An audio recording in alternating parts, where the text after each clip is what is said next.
ஆர்பின்றது protocol, அதை poison பண்ணாங்கன்னா அந்த ப்ரோட்டோகால் பாய்சன் பண்ணி உங்களுக்கு போகிற டீட்டெயில்ஸ் வந்து அவங்களால கேப்சர் பண்ண முடியும். ஓகேவா? ஓகே.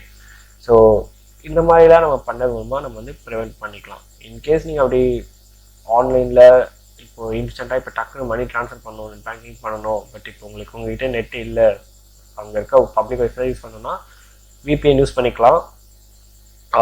மேக்ஸிமம் பெய்டு விபிஎன் வந்து யூஸ் பண்ணுங்கள். ஸோ ரொம்ப செக்யூரான ஒரு சில ப்ரொவைடர்ஸ் இருக்காங்க. ஸோ பார்த்து உங்களுக்கு இது பெஸ்ட்டாக பார்த்து யூஸ் பண்ணலாம். ஓகேவா? ஓகே, இவ்வளோதான் ஸ்டெப்பு. ஆன்-ஸ்க்ரீன் கீபோர்ட் ரொம்ப எப்போவுமே வந்து யூஸ் பண்ணுங்கள். செகண்ட் வந்து ஒரு ஆப் இன்ஸ்டால் பண்ணிக்கிறது ஒரு பெஸ்ட்டு. நீங்கள் அந்த மாதிரி லேப்டாப்பில் போய்ட்டு பண்ணுறதை விட ஆப் இன்ஸ்டால் பண்ணிக்கிறது ரொம்ப best. And third, stop avoiding public networks. ஓகேவா? ஸோ இதெல்லாம் நீங்கள் பண்ணாலே போதும், உங்களோட நெட் பேங்கிங் ரொம்ப செக்யூராகவே இருக்கும். ஓகே,